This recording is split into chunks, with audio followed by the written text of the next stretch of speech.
Mais qu'est-ce qui s'est passé? Le Brésil éliminé de la Coupe du Monde. C'est exceptionnel ce qui se passe.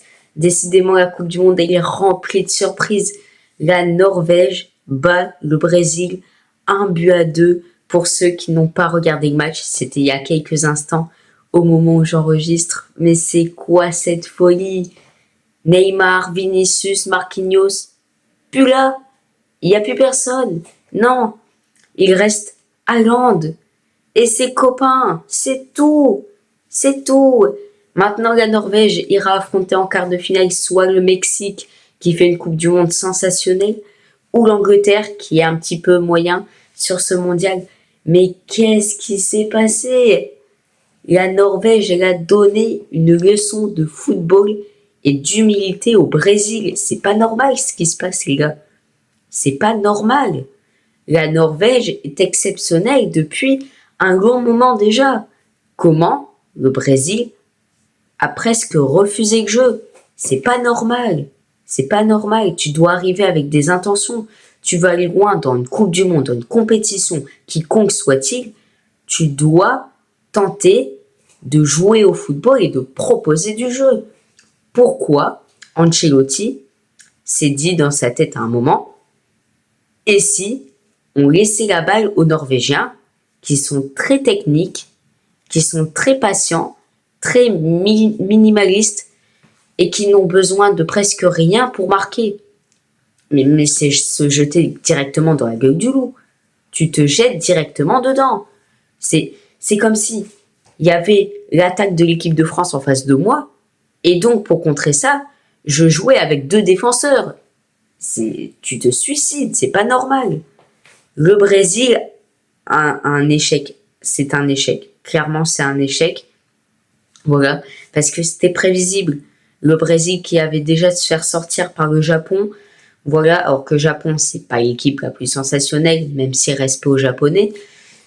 Le Brésil s'est fait éteindre. Clairement. Voilà. Après, à la fin du match, les Brésiliens se sont emportés et tout. Il y a eu des petits titillages, notamment avec Neymar, qui est rentré en cours de jeu et qui n'a presque rien pu faire, mis à part ce but sur penalty à la toute fin. Mais voilà, c'est pas normal ce qui s'est passé. Faut pas se dire, oui, bon, c'est un petit exploit. Non, c'est pas normal. Et surtout, les Norvégiens, faut s'habituer à ça. Oh, ils sortent une grande Côte d'Ivoire. Ils font des matchs de patron contre le Sénégal et l'Irak, alors que beaucoup se seraient tombés. C'est dingue.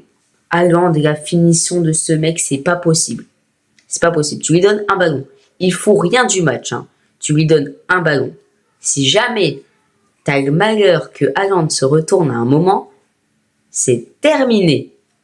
Terminé. T'es sûr que tu vas te prendre un pétard. Voilà. Alisson, il pourra vous dire d'ailleurs. Parce que bon, 2 frappes de Haaland, 2 buts. Celle-là, je la sentais pas trop. Hein. Alisson, franchement, c'est pas lui qui a fait un mauvais match parce que sur les 2 buts, il peut pas grand-chose. Ouais, les frappes sont très bien placées. Mais Haaland, quel joueur, Haaland! Haaland qui d'ailleurs revient parmi les meilleurs buteurs avec Mbappé et Messi. Mais c'est fou ce qu'il fait, ce gars. Voilà, c'est une machine à but et tout le monde le dit, donc je vais pas répéter. Attendez les gars, je suis revenu, j'ai été vous chercher une photo. Regardez-moi ce type. Ce gars-là, c'est le gardien de la Norvège.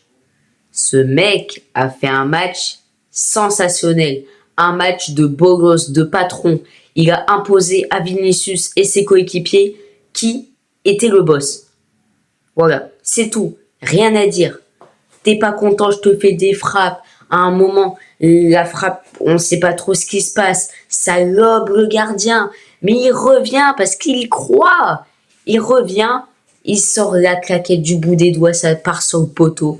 C'est quoi ce gardien? Pareil, même en 1 contre 1, toutes les frappes qu'il a arrêtées.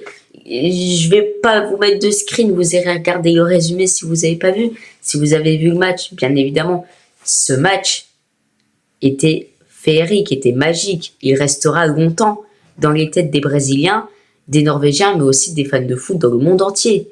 Parce que c'est pas normal ce qui s'est passé. On pouvait prévoir que la Norvège fasse une petite surprise, tente de résister un maximum, Mais de là à voir le Brésil s'écrouler comme ça, et c'est pas la première fois contre la Croatie en 2022, ils se sont effondrés. En 2018 contre la Belgique, ok, ils avaient sorti un top match, mais c'était pas flamboyant. La dernière fois que tu as vu un bon Brésil, c'était quand? C'était en 2006 et encore, c'est sorti contre la France. C'est dommage. C'est dommage pour Brésil qui avait du potentiel. Je pense à Hendrick qui est rentré en jeu, qui a raté une action et après il a presque rien pu faire. Voilà, Hendrick qui a été le sacrifié de cette Coupe du Monde. Pareil pour Joao Pedro qui lui n'a même pas été sélectionné. Faut en parler aussi des choix d'Ancelotti parce que tu donnes une chance à Neymar. Oui, c'est bien beau la petite histoire féerique, la petite histoire magique, le retour de Neymar. Tout le monde, ça fait rêver, hein. Ah, ça fait rêver, revoir Neymar sur un terrain pour une Coupe du Monde. C'est magique. C'est exceptionnel.